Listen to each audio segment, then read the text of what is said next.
La soutache est un galon tissé qu'on utilisait beaucoup au 19e siècle pour coudre des éléments graphiques sur les robes des femmes ou sur les uniformes des militaires. C'est encore utilisé dans la couture de nos jours, mais nous, ce qui nous intéresse, c'est qu'on peut faire des bijoux avec la soutache.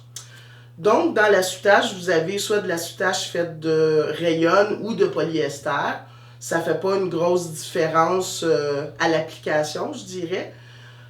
Puis, cette soutache-là, vous allez pouvoir la couper soit avec une pince coupante ou une paire de ciseaux. Faites attention, par contre, dès que vous coupez la soutache, comme vous voyez ici, elle a tendance à beaucoup s'effilocher. Vous pourriez venir mettre un tout petit peu de colle au bout pour empêcher ça. Vous allez utiliser des aiguilles, évidemment, parce que c'est beaucoup de la couture, des bijoux en soutache, donc des aiguilles, soit des numéros 12 ou des aiguilles à enfiler, comme celle qu'on a ici. Pour les fils, vous allez utiliser soit du fil Wildfire, du Fireline ou encore du fil Chaos si vous voulez un fil plus de couleur. Pour votre premier projet, ça peut être plus facile d'utiliser une fondation de perlage. La fondation de perlage, ça ressemble un peu à du feutre, quoique la texture est un peu différente.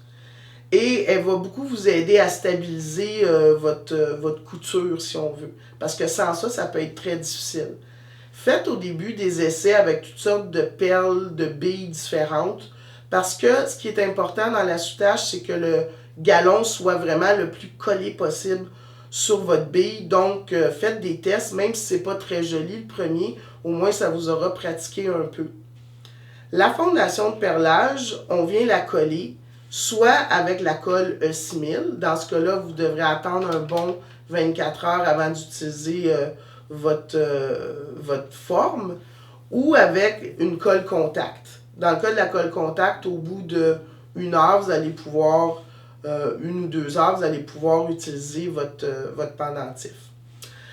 La bille que vous allez coller sur la fondation, qui est un peu votre bille centrale, vous pouvez choisir celle que vous voulez, en autant évidemment qu'il y ait au moins un côté de votre bille qui est plat. Pour ceux qui ont des cabochons, ça peut être l'idéal à utiliser.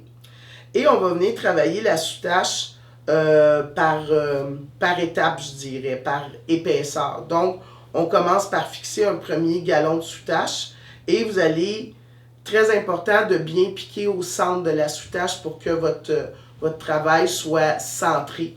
Parce que quand on va rajouter des épaisseurs, si ce n'est pas centré, ça risque d'avoir l'air un peu bizarre.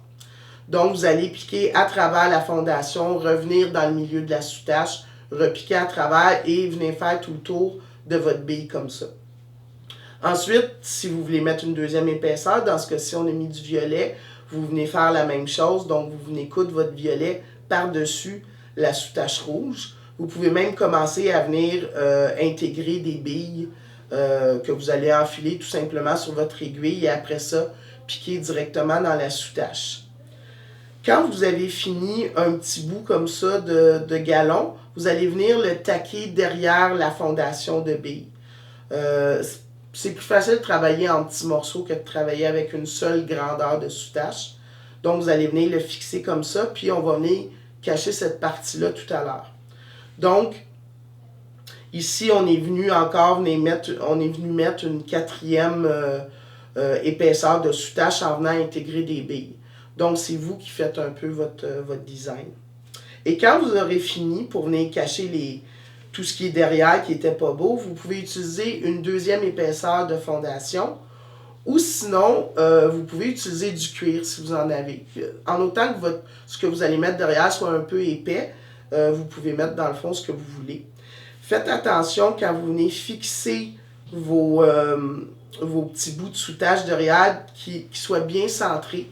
Parce que s'ils sont trop au bord, comme vous pouvez voir ici, on va voir la couleur de soutache et ça ne sera pas très joli. Donc, quand vous avez fini, ça vous donne un beau fini comme ça derrière. Vous pouvez aussi faire des bijoux en soutache sans utiliser de fondation. Comme dans ce cas-ci, on est venu faire un petit collier. Ce qui va être important, par contre, c'est vous allez venir piquer dans le fond, dans le trou de votre bille et vous allez travailler avec toutes les épaisseurs de soutache souhaitées. Dans ce cas-ci, on en a 3 épaisseurs, donc on est venu piquer dans les 3. Ça peut prendre un petit peu plus de dextérité parce qu'il faut bien tenir vos 3 rangées de sous-taches ensemble. Mais vous allez voir, ça se fait quand même assez bien. Puis en piquant à travers la bille, ça donne quelque chose de plus stable. Donc, pour votre premier projet, si vous n'avez jamais fait de sous-tache, commencez par quelque chose de simple comme le pendentif que je viens de vous montrer. Puis, au fur et à mesure que vous allez vous sentir plus à l'aise, vous allez pouvoir rajouter et rajouter puis faire vraiment des bijoux très spectaculaires.